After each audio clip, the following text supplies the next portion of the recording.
ፌደራል መንግስቲ ኣብዚ ሓድሽ ዓመት ንኣትዎ ዘለና 2018 ዓመተ ምህረት ደሞዝ መንግስቲ ሰራሕተኛታት ከም ዝወሰኸ ብዝተፈላለዩ ሚድያታት ኣፍሊጡ ኣሎ። እዚ ሚድያታት እዚ ድማ እቲ ዝለዓለ ደሞዝ 39,000 እንትኸውን እቲ ዝነኣሰ ደሞዝ ድማ 6,000 ምዃኑ ኣፍሊጡ እዩ። ከምኡ እውን ድማ ሓደሽቲ ዲግሪ ተቆፀርቲ 11,500 ከም ዝቁፀሩ ኣፍሊጡ ኣሎ። ስለዚ ሰላም ሰላም ክቡራት ተኸታተልቲ ቻናልና ሎማዓንቲ ድማ ብዛዕባ እቲ ሓዱሽ ወሰኽ መንግስቲ ከመይ ጌርካ ብፔሮል ሲስተም ብኤክስኤል ከም ዝዘጋጀ ክንርኢ ኢና። ስለዚ እንኳዕ ደሕና መፃኹም። ዝተፈላለዩ ኣካላት ሚድያ ብዘውፅእዎ መሰረት ወሰኽ ንሕና እውን ካብ ዝተፈላለዩ ሚድያታት ካብ ዝሰማዕናዮ ከመይ ጌርና ብኡ ፔሮል ሲስተም ክነዘጋጅ ከም ንኽእል ብኤክስኤል ሎማዓንቲ ክንርኢ ኢና ኩላህና ብሓባር ንፅናሕ።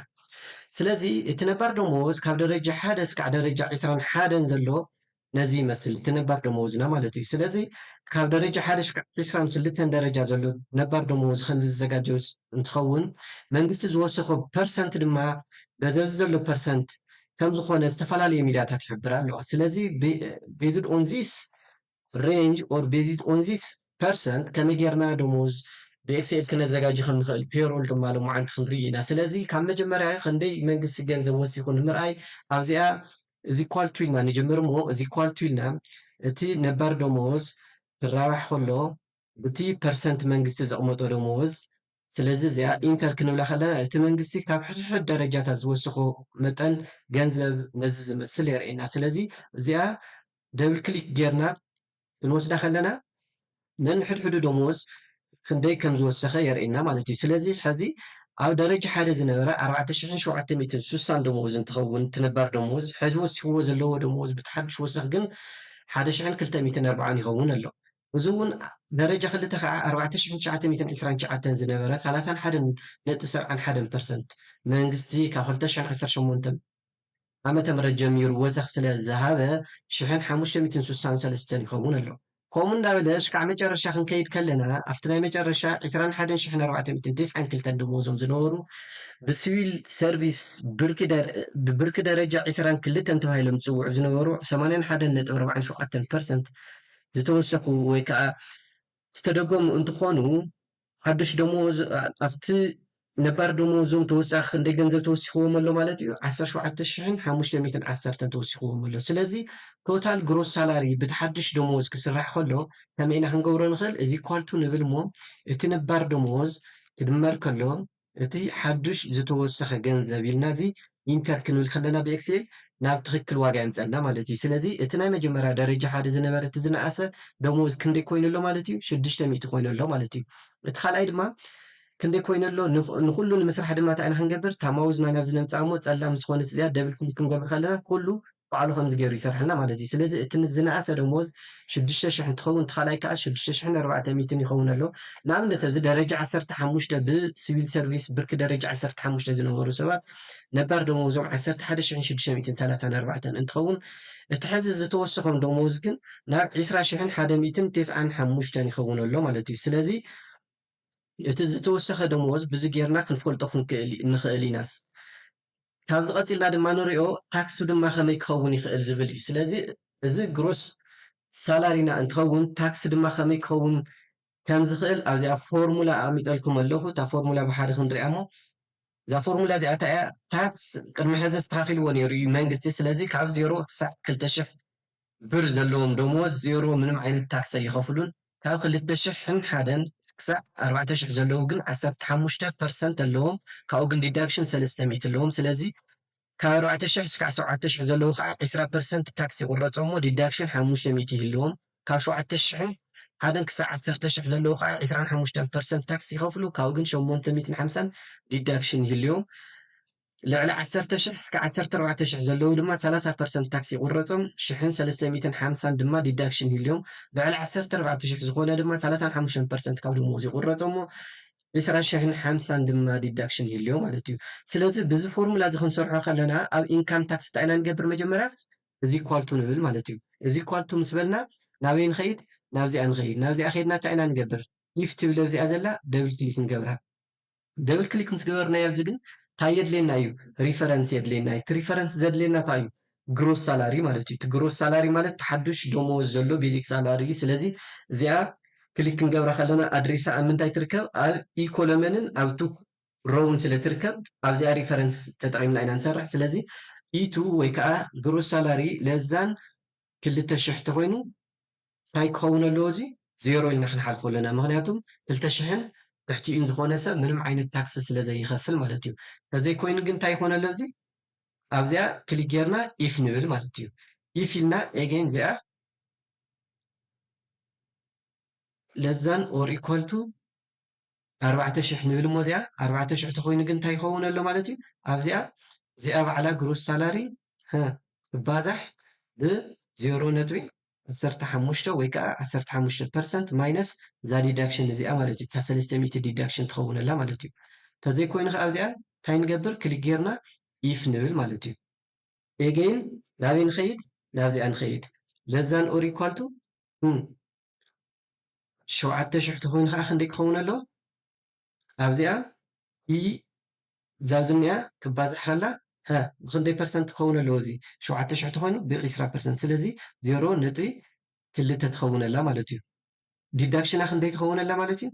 500 ትኸውነላ ማለት እዩ ስለዚ ከዓ ኤጌን ናበይ ንኸይድ ናብዚኣ ንኸይድ ናብዚኣ ከይድና ከዓ ግሮስ ሳላሪ ናብዚኣ ከይድና ሶሪ ኢፍ ኢና ንብል ማለት እዩ ኢፍ ኢልና ኣብዚኣ ከዓ እንታይ ንገብር እዚኣ ንብል እሞ ለዛን ኦር ኢኳል ቱ 7,000 በፂሕና ናብዶ ካብኡ ድሕሪ 7,000 እንታይ ዘሎ ትሕቲ 10,000 ተኮይኑ ደመወዙ ትሕቲ 10,000 ተኮይኑ ከዓ እዚኣ እንታይ ንገብር እዚኣ ባዕላ ክባዛሕ ከሎ ብክንደይ 0.25 ወይ ከዓ 25% ዲዳክሽኑ ክንደይ ይኸውን ኣሎ ማይነስ 850 ትኸውነላ ማለት እዩ ኤጌን እዚኣ እንታይ ንገብራ እዚኣ ኣብዚኣ ከዓ ኢፍ ንብል ማለት እዩ ኢፍ ኢልና ከዓ እንታይ ንገብር እዚኣ ባዕላ ማለት እዩ ካብኡ ለዛን ኦር ኢኳል ቱ ክንደይ ይኸውን ኣሎ 14,000 ተኮይኑ ኸ 10,000 ተኮይኑ 25 14,000 ተኮይኑ ኸ ክንደይ ይኸውን ኣሎ 14,000 ተኮይኑ ኣብዚኣ ኤጌን እንታይ ንገብር እዚኣ ባዕላ ትኸውነላ ክባዛሕ ከሎ ብክንደይ 0.3 ወይ ከዓ 30% ዲዳክሽና ክንደይ ትኸውነላ 1,350 ትኸውነላ ናብዚኣ ኤጌን ንኸይድ እሞ ኢፍ ንብል ማለት እዩ ኤጌን እዚኣ ባዕላ ግሬተር ዛን 14,000 ተኮይኑ ክንደይ ይኸውን ኣሎ እዚ እዚኣ ባዕላ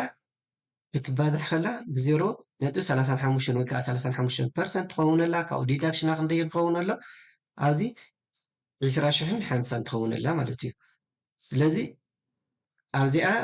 ወዲና ኣለና ስለዚ ልዕሊ እዚ ተዘይኮይኑ ከ እንታይ ይኮን ኣሎ ኦኬ ክንብሎ ከለና እዚ እቲ ትክክለኛ ኢንካም ታክስ ናይ ኩሉ የምፅአልና ኣሎ ማለት እዩ ስለዚ እዚኣ ድራግ ጌርና ክንወስዳ ከለና ኩላ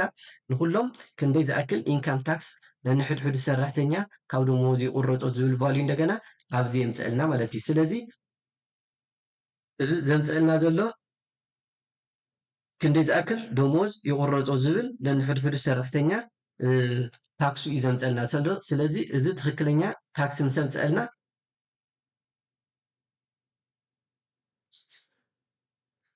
እዚ ትክክለኛ ምስ ኣምፅአልና ማለት እዩ ነንሕድሕዱ ክንድዚ ይቁረፅ ኣሎ ስለዚ ፔንሽን ክስራሕ ከሎ ከዓ ብኢትዮጵያ ፍሉጥ እዩ ፔንሽን ማለት ጥሮታ እዩ ናይ ጥሮታ ድማ ገንዘብ ክንደይ ከም ዝቁረፅ ይፍለጥ እዩ ስለዚ ነንሕድሕዱ ሰራሕተኛ ካብ ደመወዙ 7% ይኽፈሎ ይቁረፆ ነንሕድሕዱ ሰራሕተኛ ጥሮታ ካብ ደመወዙ 7% ይቁረፆ ስለዚ እዚ ኳልቱ ንብል እሞ ካብታ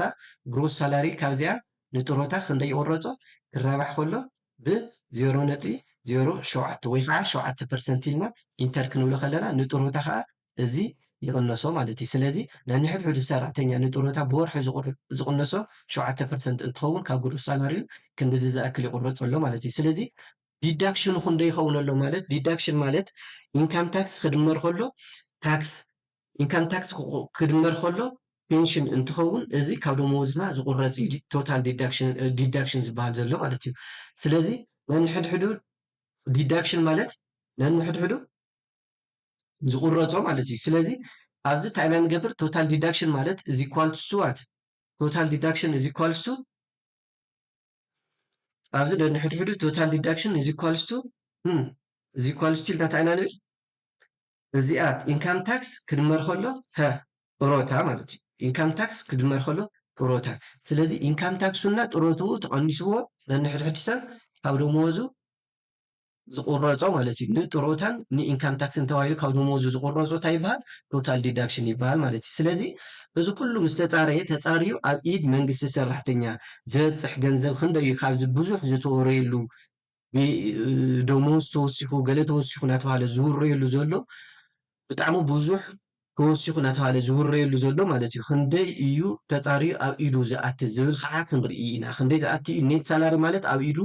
ተቆራሪፁ ዝኣቲ እዩ ስለዚ እዚ ኢኳልስ ቱ ንብል እሞ ካብታ ዝተባሃለታ ቤዚክ ሳላሪ ማይነስ እዛ ዘለታ ቶታል ዲዳክሽን ማለት እዩ ኢንተር ክንብል ከለና እዚ ሕዚ ናይ 6,000 ደመወዙ ዝነበረ ሰብ ናይ ጥሮታን ናይ ኢንካም ታክሱን ተቆሪፁ 4,880 ጥራሕ ተኣትዩ ዘላ እዚ ነንሕድሕዱ ሰራሕተኛ ክንሪኦ ከለና ክንደይ ይኸውን ኣሎ ሕዚ ኣብነት ኣብዚ ሕዚ 10,000 ዝነበረ ደመወዙ ቆራሪ 10,000 ዝነበረ ደመወዙ ክንደይ ይኣትዩ ኣሎ ማለት እዩ 12,653 ይኣትዩ ኣሎ ማለት እዩ ስለዚ ኔት ሳላሪ ማለት ኢንካም ታክስ ፕላስ ፔንሽን ካብ እቲ ግሮስ ሳላሪ ክንቅንሶ ከለና ማለት እዩ እምበር ከስ ክቡራት ተኸታተልቲ ቻናልና